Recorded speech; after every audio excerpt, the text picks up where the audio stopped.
오늘 말씀의 제목은 그 한 사람이 있습니다 입니다. 우리 한번 따라해 보실래요? 그 한 사람이 있습니다. 그 한 사람이 있습니다. 오늘 본당 예배를 회복하였는데 오래간만에 이게 뵙는 분들이 있네요. 이렇게 오랜만에 이렇게 뵈니까 참 반갑고 또 마음이 기쁩니다. 참 어려운 중에 우리가 예배하고 믿음을 지키고 있는데 오늘 말씀을 통해서 하나님의 위로가 여러분의 마음에 또 가정에 일터에 임하기를 주님의 이름으로 축복합니다. 오늘 본문 말씀은 이것입니다. 서기관 한 사람이 예수님을 찾아왔어요. 그리고 질문합니다. 모든 계명 중에 첫째가 무엇입니까? 여기서 첫째란 우선순위를 묻는 것입니다. 모세오경이 율법서입니다. 모세오경을 보면 수많은 율법들이 있는데 하나님의 명령, 하나님의 언약들이 있는데 그 수많은 계명, 율법, 언약 같은 말이에요. 이 율법들 중에서 제일 중요하고 제일 우선시되는 핵심되는 율법의 계명은 무엇입니까? 이렇게 질문한 거예요. 그러자 예수님께서 이렇게 답변하셨죠. 하나님을 사랑하고 내 이웃을 내 자신과 같이 사랑하라. 이것보다 더 큰 계명이 없느니라. 그러자 서기관의 반응이 놀랐습니다. 예, 그렇습니다. 주님의 말씀에 전적으로 동의합니다. 하나님을 사랑하고 내 이웃을 사랑하시라고 하신 그 말씀이 번제보다 제사보다 훨씬 더 중요하고 우선되는 말씀입니다. 저는 주님의 말씀에 전적으로 동의하며 주님의 가르침에 기뻐합니다.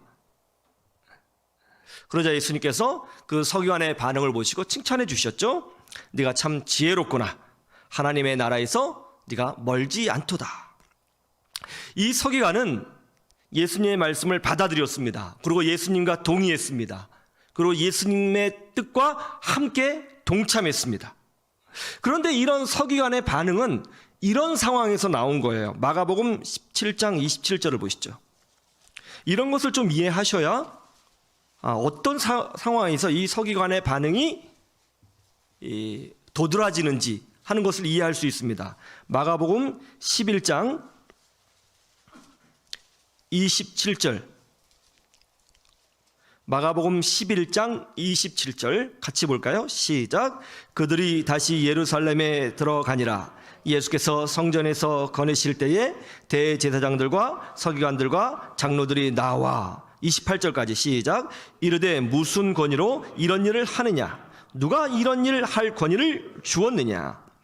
예수님이 성전을 깨끗하게 하시려고 하실 때에 서기관들과 장로들이 예수님께 와서 예수님을 공격하는 장면입니다. 니까짓 게 뭔데? 무슨 권위로 감히 이런 일을 하느냐? 아주 공격적이죠. 예수님을 공격하고 있는 것입니다. 그런데 이렇게 많은 사람들 면전 앞에서 예수님을 공격하고 적대감을 드러내고 예수님을 미워한 사람들은 여기 서기관들과 장로들만이 아니었습니다. 12장 13절을 보세요. 계속 이어지고 있는 거예요. 12장 13절 같이 볼까요? 시작. 그들이 예수의 말씀을 채 잡으려 하여 바리새인과 헤롯 땅 중에서 사람을 보내매. 예수님을 공격하기 위해서 바리새인들과 헤롯 당이 사람들을 보냈다는 것입니다. 이 사람들은 말을 잘하는 사람이었을 거예요. 이 사람들은 나름대로 예수님의 약점을 공략할 수 있다고 여겨지는 사람이었을 것입니다. 이 사람들은 바리새인들과 헤롯 당은 많은 군중들 앞에서 예수님을 모욕하고 공격하고 망신을 주려고 하고 있습니다. 그런데 예수님을 미워하고 공격한 사람들이 유대 장로들과 바리새인들과 서기관들과 헤롯 당뿐만이 아니었어요. 18절을 보시죠. 18절 같이 볼까요? 시작. 부활이 없다는 사두개인들이 예수께 와서 물어 이르되. 누구죠? 이번에는요? 사두개인들이에요. 사두개인들은요, 바리새인들과 갈등 관계에 있는 종교 집단이었습니다. 그런데 바리새인들도 예수님을 미워했거든요. 그러면 바리새인들과 갈등 관계에 있는 사두개인들은 예수님을 좀 지지해 줘야죠. 그런데 놀랍게도 오늘 성경에 뭐라고 되어 있어요? 그런 바리새인들조차도 예수님을 공격하기 위해서, 예수님의 약점을 찾기 위해서 예수님께 찾아왔다는 것입니다. 서기관들도, 제사장들도, 유대 장로들도, 헤롯 왕도, 바리새인들도, 사두개인들도 예수님을 미워하고 공격하고 넘어뜨리려고 했다는 거예요. 우리 예수님께서 얼마나 외로우셨을까요? 예수님 당시에 나름 성경을 좀 안다 하는 모든 집단이 약속이라도 한 듯이 예수님을 미워하고 공격하고 조롱하고 협박했어요. 우리 주님이 얼마나 힘드셨겠습니까? 그런데 그런 상황에 한 사람이 나타났습니다. 그 사람의 직업은 놀랍게도 서기관이었어요. 이 사람은 예수님께 찾아와 질문합니다. 선생님, 계명 중에 어떤 계명이 가장 중요한 계명입니까? 예수님이 답변해 주셨습니다. 하나님을 사랑하고 내 이웃을 내 몸과 같이 사랑하라. 이 서기관이 예수님께 이런 질문을 한 거는 예수님을 공격하기 위해서 질문한 것이 아닙니다. 진심으로 진리를 찾기 위해서 질문한 거예요. 예수님이 답변해 주시자 이 서기관의 반응이 놀랍죠. 예, 주님, 저는 주님의 말씀에 100% 공감합니다. 주님의 말씀이 맞습니다. 주님의 가르침이 옳습니다. 하나님을 사랑하고 내 이웃을 내 몸과 같이 사랑하라 하신 말씀이 어떤 계명보다 중요한 계명입니다 하면서 많은 사람들이 보는 앞에서 예수님의 가르침을 찬양했다는 것입니다. 모든 사람들이 나를 공격하는 것 같아요. 모든 사람들이 나를 믿지 않는 것 같습니다. 모든 사람들이 나를 밀어내는 것 같습니다. 모든 사람들이 나에 대하여 손가락질하는 것 같습니다. 그런데 그런 와중에 나를 믿어주고 나와 함께 해주고 나를 위하여 기도해주고 내 편이 되어주고 내 마음을 이해해주고 나의 힘이 되어주는 사람이 있더라는 것입니다. 더 놀라운 건 뭐냐면 그 사람은 진실한 믿음의 사람이라는 거예요. 사람들이 말합니다. 야, 이 코로나 바이러스가 이렇게 창궐한데 왜 교회는 모여서 예배하느냐? 그러면 우리는 항변합니다.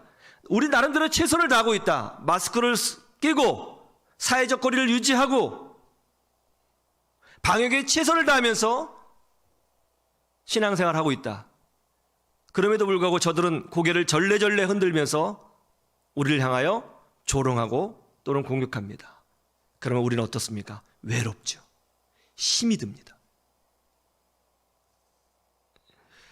오늘 말씀을 통해서 이 코로나 바이러스 시대에 우리에게 향하신 하나님의 위로의 말씀이 무엇인지 깨닫기를 원합니다. 첫째로 우리는 혼자가 아니라는 것입니다. 한번 따라해 보세요. 우리는 혼자가 아니다. 서기관과 제사장과 헤롯 왕과 바리새인과 사두개인들과 유대 지도자들이 예수님을 미워하고 공격했습니다. 어디에도 예수님의 편은 없었습니다. 사실 지금 함께하고 있는 제자들도 아직 신앙이 미성숙한 상태예요. 예수님이 고난받으면 예수님 버리고 도망갈 사람들입니다. 정말 예수님이 믿을 만한 사람 없었어요. 우리 주님 외로우셨을 것입니다. 우리도 신앙생활하면 이런 생각이 들 때가 있죠. 나 혼자 믿음 지킨다고 해서 세상이 바뀌겠어? 저 세상 사람들은 자기 마음대로 하고 살잖아.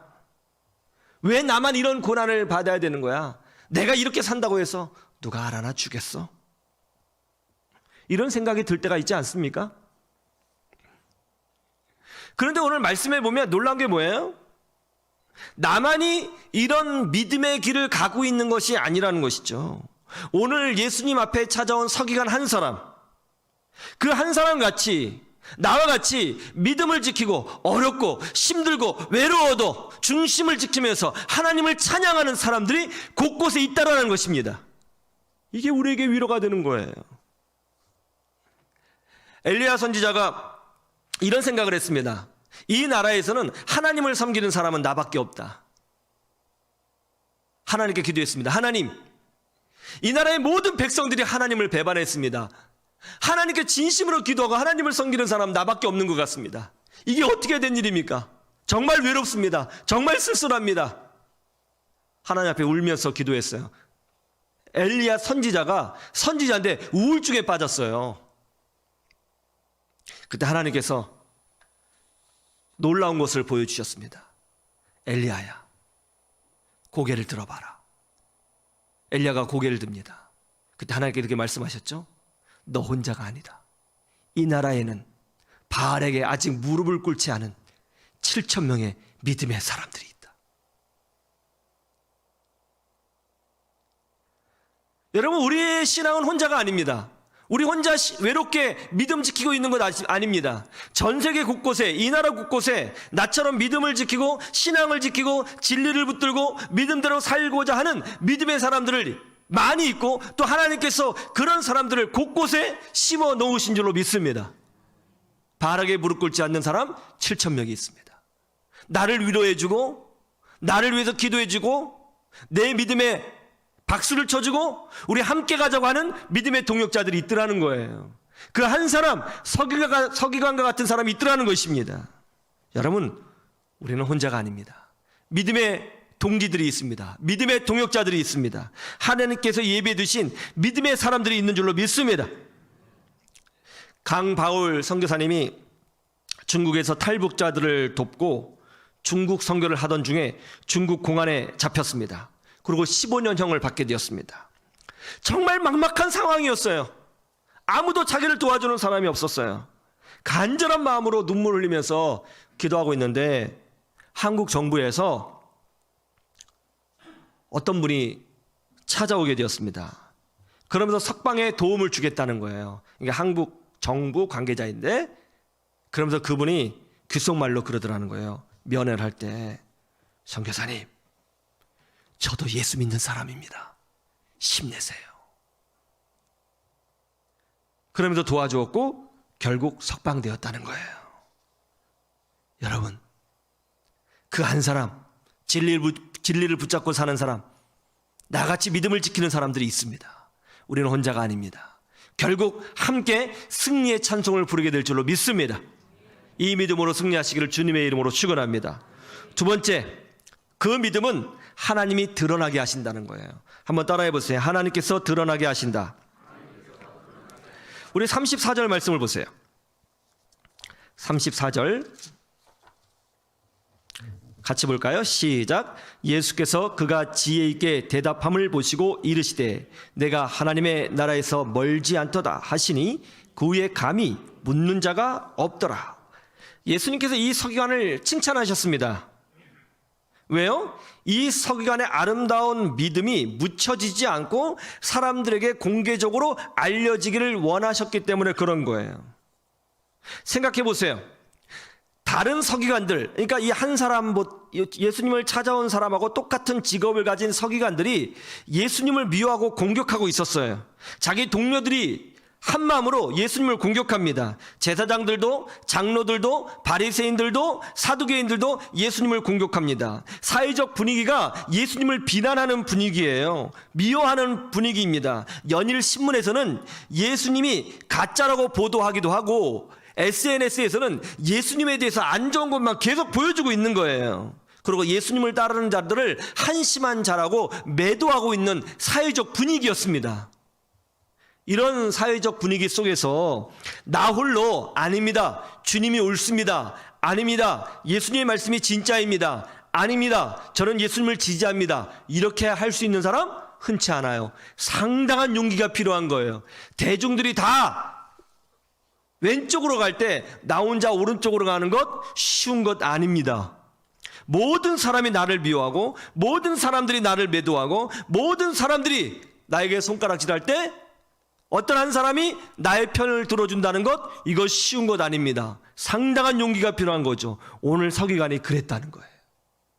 여러분, 참된 믿음은요, 용기를 가지고 있다는 걸 아셔야 됩니다. 믿음과 용기는 동의어예요. 여호수아가 가나안 땅을 정복할 때에 하나님은 여호수아에게 믿음과 용기를 요구하셨습니다. 두려워하지 말라. 내가 너와 함께 함이니라. 네가 어디로 가든지 내가 너와 함께하여 주리라. 이건 믿음과 용기를 요구하신 거예요. 믿음의 사람은 용기의 사람이죠. 우리 주님은 그의 믿음이 드러나기를 원하셨습니다. 오늘날도 세상 사람들이 뭐라고 하든지 뭐라고 조롱을 하든지 그럼에도 불구하고 하나님의 말씀을 붙들고 믿음을 붙들고 진리를 붙들고 기도하면서 믿음의 길을 걸어가는 사람들이 있죠. 직장에도 공격당하고 가정에도 공격당하고 친구에게 조롱을 당해도 예수 그리스도를 붙잡는 신앙을 놓지 않는 사람들이 있죠. 이것은 바로 용기인 것입니다. 이런 용기를 우리 주님이 드러내기를 원하시고 또 우리 주님께서 이런 용기를 볼 때에 여호수아가 가나안 땅을 정복한 것 같은 그런 승리의 깃발을 우리에게 허락해 주시는 것입니다. 오늘 말씀과 같이 믿음을 지키는 주의 백성들, 그리고 용기를 다하여 하나님의 말씀을 붙들고 사는 모든 백성들을 우리 주님 기억하시고 그것을 축복해 주시고 보상해 주실 줄로 믿습니다. 그런 은혜가 있기를 주님의 이름으로 축원합니다. 세 번째, 승리의 반전이 되게 하신다는 거예요. 한번 따라해 보세요. 승리의 반전이 되게 하신다. 모든 사람들이 예수님을 공격해요. 모든 사람들이 예수님을 미워해요. 조롱해요. 그런데 서기관 그 한 사람이 예수님 말씀편에 딱 서니까 어떤 일이 벌어졌다고 성경에 기록되어 있어요? 34절 맨 끝을 보세요. 반전이 일어났어요. 34절 맨 끝 이렇게 돼 있죠. 그 후에 감히 묻는 자가 없더라. 다시 한번 읽어보세요. 시작. 그 후에 감히 묻는 자가 없더라. 놀랍죠. 이 서기관 한 사람이 예수님 편에 딱 서니까 그 후에 감히 묻는 자가 없었어요. 다시는 함부로 예수님을 공격하지 못했어요. 그 한 사람 때문에. 물론 예수님께서 답변을 너무나 잘하셨고 예수님의 대처가 너무나 완벽하게 했기 때문에 감히 바리새인들이, 사두개인들이, 헤롯 당이, 제사장들이, 유대 지도자들이 예수님을 공격하지 못했겠지만 그럼에도 불구하고 결정적인 단초를 제공한 것은 바로 이 서기관 한 사람이었습니다. 이 한 사람 때문에 예수님을 공격하지 못했어요. 이 한 사람 때문에 분위기가 역전됐어요. 여러분, 하나님은요, 한 사람을 통해서 패배를 승리로 바꾸시고 한 사람을 통해서 절망을 희망으로 바꾸시고 한 사람을 통해서 저주를 축복으로 바꾸어 주신 줄로 믿습니다. 이민교 선교사님이라고 있습니다. 이민교 선교사님, 이분은 아주 독특한 분이에요. 이분은 원래 원불교 스님이었습니다. 원불교 스님. 그 원불교에서는 그 스님을 교무라고 부르는데요. 이분은 집안이 전부 다 원불교였어요. 그 이분이 이제 원불교에 대하여 확신을 가지고 원불교를 전파하기 위하여 한센병 환자들이 있는, 나병 환자들이 있는 소록도로 들어가서 포교 생활을 하게 되었습니다. 그러면서 한센병에 걸리신 분들을 만날 때마다 이렇게 포교를 했어요. 당신이 한센병에 걸린 이유는 전생의 죄 때문입니다. 부처를 믿으시오. 그러자 그 소록도 한센병 주민들이 이 스님이 그렇게 전도할 때마다 이렇게 말했대요. 스님이 먼저 예수님 믿으세요. 예수님을 믿어야 하나님의 나라에 들어가고 하나님의 자녀가 될 수 있습니다 하면서 역으로 전도를 하더라는 거예요. 서로 또 주민들은 대부분 기독교인이지 않습니까? 그래서 이 스님이 전도를 하면 몇 명이 쫓아와서 꼭 스님 예수님 믿으셔야 된다고, 왜 이러고 사시냐고 걱정을 해주더라는 거예요. 이분이 야, 이거 이상하다, 내가 좀 외지에서 와서 이질감이 있어서 그런가? 그러면서 이분이 7년 동안 같이 이분들과 생활하면서 도움도 주고 복장도 이분하고 그 주민들하고 똑같이 옷을 입으면서 열심히 포교 활동을 했습니다. 7년 동안 포교 활동을 했는데요, 놀랍게 한 명도 얻지 못한 거예요. 어느 날 법당에 들어가서 목탁을 탁 똑똑똑똑 두드리고 있는데 이상하게 자기 입에서 찬송가가 나오더라는 거예요. 전국에서 만나보자, 딱 그날 아침 거기서. 내가 뭐 하고 있는 거야. 7년 동안 그 장례식이 있으면 다 참여했는데 대부분 기독교인이니까 장례식에 참여하면서 찬송가를 하도 많이 들었잖아요. 그 자기도 모르게 따라 불렀다는 거예요. 근데 입에 익어가지고 목탁 치면서 전국에서 만나보자 계속 그래가지고 자꾸 리듬이 그게 잊혀지지가 않더라는 거예요. 천국에서 만나보자. 그리고 목탁도 거의 박자에 맞춰서 전국에서 만나보자. 그래서 그걸 떨쳐내려고 내가 이거 왜 이러지 계속 그러다가 어느 날 찬송가를 부르는데, 목탁을 치면 찬송가를 부르는데 전국에서, 그렇지, 불교에는 천국이라는 개념이 없지, 예수 믿어야 천국 가는구나, 예수 믿어야 천국 가는구나, 하나님의 통치 아래 들어가는 거구나. 그걸 깨닫는 순간요, 갑자기 가슴이 뜨거워지면서 눈물이 막 쏟아지더라는 거예요.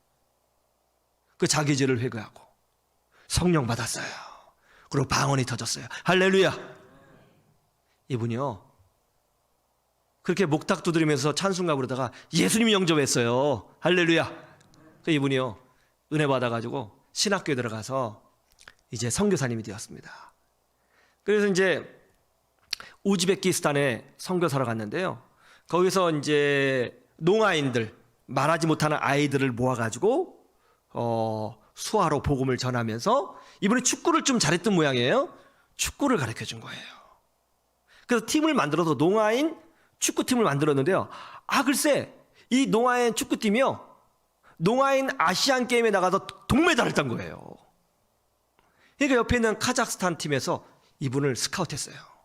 카자흐스탄 농아 그 축구 선수팀을 맡게 되었습니다.